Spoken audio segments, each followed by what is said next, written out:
Nous allons voir à travers cette vidéo comment calculer les dérivées de la forme exponentielle ax plus b. Donc nous avons mis ici le rappel de la formule, donc la dérivée d'exponentielle ax plus b, eh bien c'est a fois exponentielle ax plus b. Et pour ce faire, on le traite sur trois exemples. Première situation, nous avons la fonction f de x qui est égale à exponentielle 2x plus 3 et nous souhaitons calculer la dérivée de la fonction f. Donc déjà dans un premier temps, on remarque bien que f de x est de la forme exponentielle ax plus b avec a qui est 2 et b qui est 3. Mais lorsque nous allons faire une dérivée, il est important d'indiquer que la fonction que nous avons ici, la fonction f, est dérivable sur R.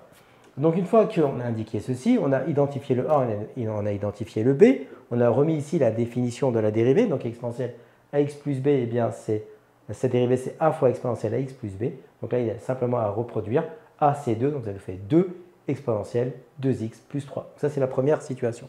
Pour la deuxième situation, nous voulons calculer la dérivée de la fonction f de x qui est égale à 4 exponentielle 5x moins 2. On reconnaît ici également exponentielle ax plus b, mais à la différence, c'est que devant l'exponentielle, nous avons ici un réel k qui est ici différent de 0.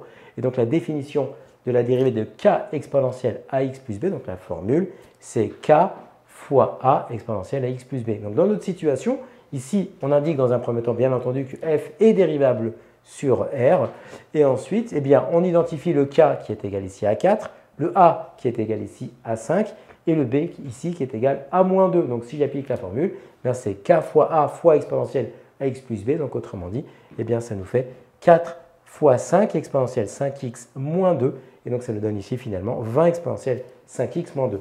Dernière situation, ici nous avons f de x qui est égal à exponentielle moins x plus 6. Donc on a bien la forme exponentielle à x plus b. On a le a qui sera égal ici, comme il y a moins x, comme s'il y avait moins 1, d'accord? Donc a égale à moins 1, le b c'est égal à 6. On va dériver la fonction f, donc f est dérivable sur r dans notre situation. Et donc lorsqu'on applique la formule, ça nous fait a exponentielle à x plus b, donc ça nous fait f' égale à moins 1 exponentielle moins x plus 6. Donc on va écrire plus simplement sous la forme moins, on n'a pas besoin d'écrire ici le moins 1, donc moins exponentielle moins x plus 6. Comme tu as kiffé la vidéo et que tu veux des bonnes notes en maths, alors tu mets un pouce bleu, tu t'abonnes à notre chaîne, tu poses un commentaire, on y répond sans problème.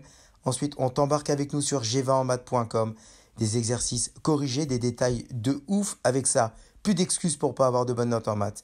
Et bien sûr, rendez-vous sur nos réseaux sociaux.